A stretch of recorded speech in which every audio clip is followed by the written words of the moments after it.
Hi everybody, and welcome back to another tutorial with Mr. Petrimo. Today I'm going to teach you how to make a live writing journal prompt that you will be able to share out on Google Slides, but you'll be able to set this up pretty creatively. You'll be able to make quite a few writing prompts and be able to keep them updated throughout the year. So you can set this up in many different ways. I chose to set up a writing book, but you could also set up a journal for keeping scientific experiments, a log for experiments. You could set it up for a history, like sort of a travel journal of all of the places they learned about through social studies. It's a lot of different ideas you could do with a writing book. So we're going to get started here. I did make a bit of a template. I got started on mine, and I made the front page.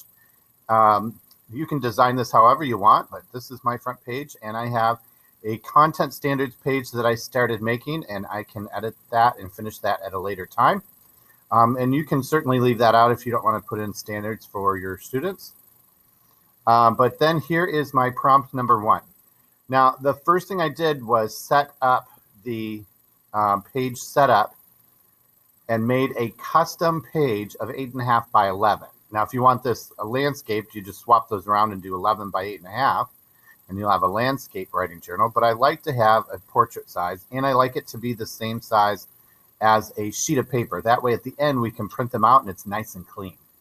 So, a nice 8.5 by 11 size, and you can just start putting your slides in with writing prompt number one. I like to leave these blank and kind of set up a template that I can work with throughout the year. The trick with these is that you'll be able to edit this master copy at any time, and the students will be able to update their version of it. So the best way for you to do is to either start with like numbered, like prompt number 4, prompt number 5, prompt number 6, and leave them generically blank, or to even give yourself just a background like one of these with a writing prompt number. I have several to choose from. You can also insert just blank slides at the end. I like to keep these at the end. Sorry, I was in the middle of that.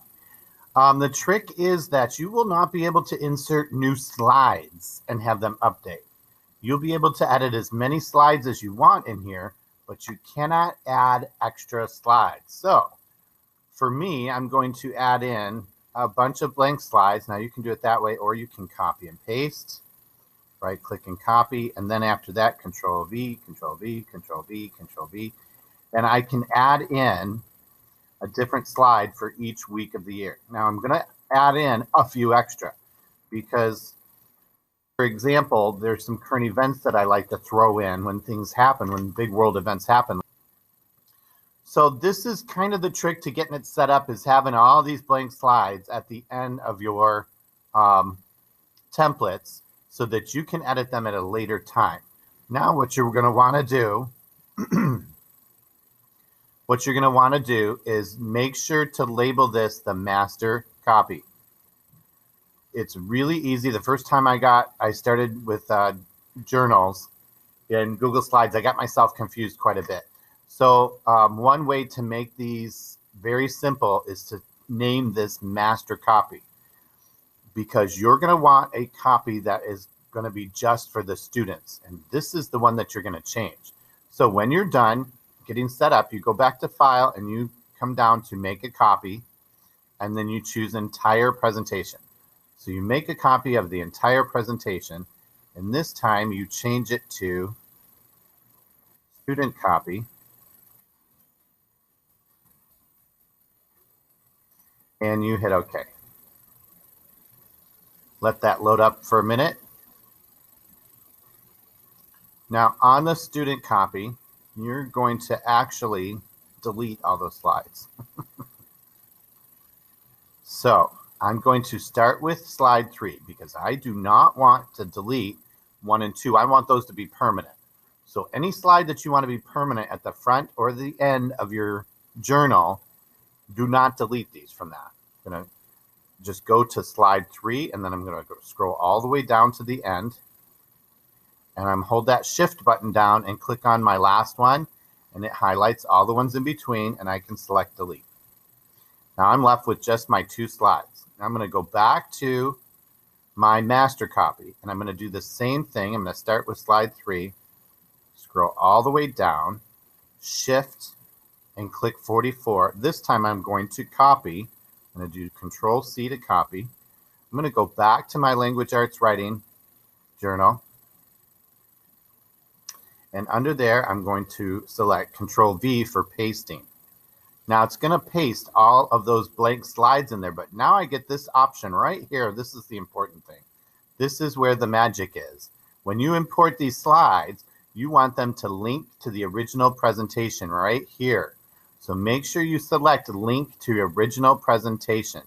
What that's going to do is it's going to tie these master copies to your student version.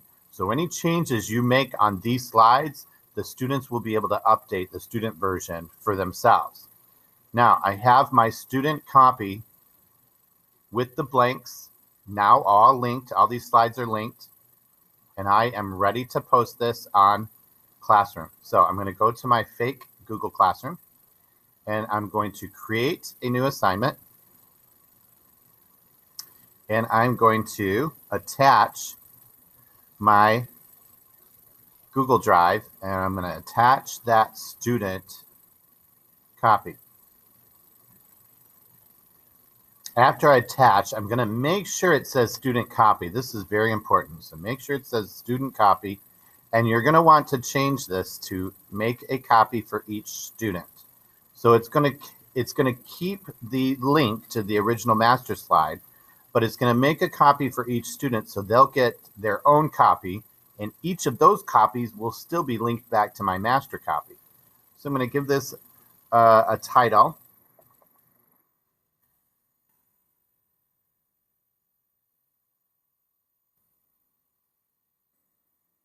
Blah, blah, blah, blah, blah, instructions.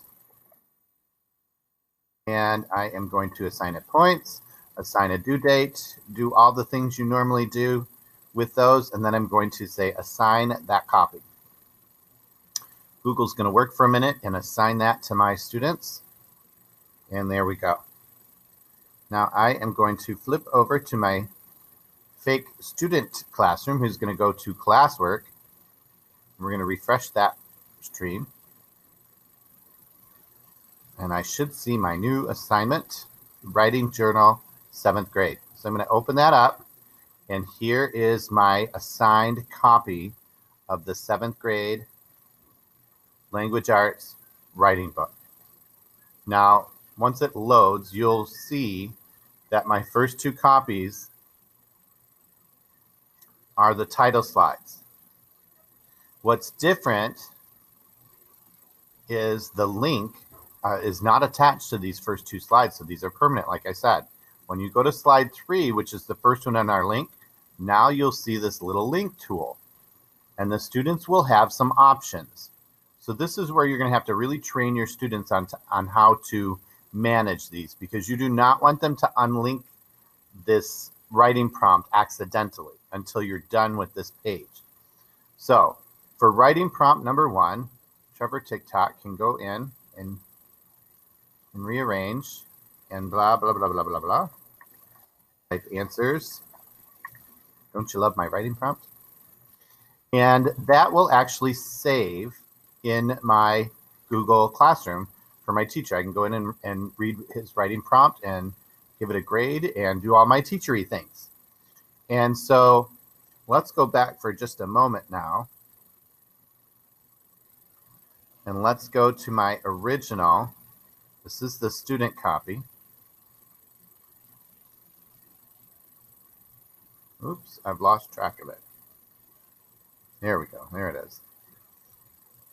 Let's go back to our master copy and let's change. Let's see, I already fiddled with writing prompt number 1. So let's go to writing prompt number 2, which is slide 4. And I have given them 3 different paragraphs to write on. And I am going to make a few little changes to these. I'm going to rearrange my page a little bit. can move it around, and then I can be able to type in current event topic, hurricanes, and I can update my prompt directions at the top. Enlarge that just a little bit. And when you are ready and you have finished, you can have the students go back to their prompt, have Trevor Tiptop open that and go to slide number 4. And now he will get a notification that there's been a change. And that notification is right here with the update button. So all he has to do is click on that update, and he's going to get the new changes, current event topic, hurricanes. So it's really cool how that works. However, the trick is if he had typed anything in here previously, it's all going to erase, and it's going to go back to what is on my master, which is all blank. So you have to be careful. Now, if they do their writing prompt and they're all done, and they don't want to make any more changes to it, they want to turn that in for credit, that's when you use that unlink button. If the student unlinks this now, then slide number 3 will turn into his permanently, and it won't update to the master copy anymore. So that's where the unlink comes into play. So you can do that with any of these pages. I'm going to go on slide 10. Let's go scroll down to slide 10, and I can insert some images. I'm just gonna insert whatever first comes along. Insert. And I can take that logo and move it around the page, and I can put in a text box with directions. My computer is a little laggy today.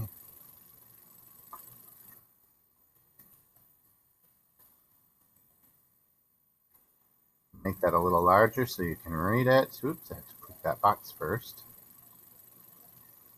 History of Apple computers. And then I can give them the directions down below. So I can set this up however I want.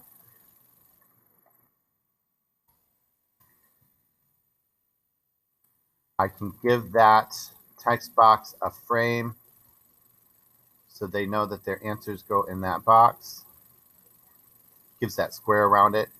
And basically set this up however I want. When I'm done, I can tell the kids, okay, slide 10 is ready for you to update, and they will navigate their way to slide 10, click that update button, and they will get their daily prompt. And it is that easy and that cool. So again, there's a lot of different applications for this. I really like that whole scientific investigation journal where the kids document one at a time and you give them step-by-step. The social studies, you can do the travel book. You could do map research. You can do all kinds of things that are entry-based. So thank you very much for watching. I will be sure to update with more tutorials to come. So like and subscribe, and I'll see you next time. Thank you.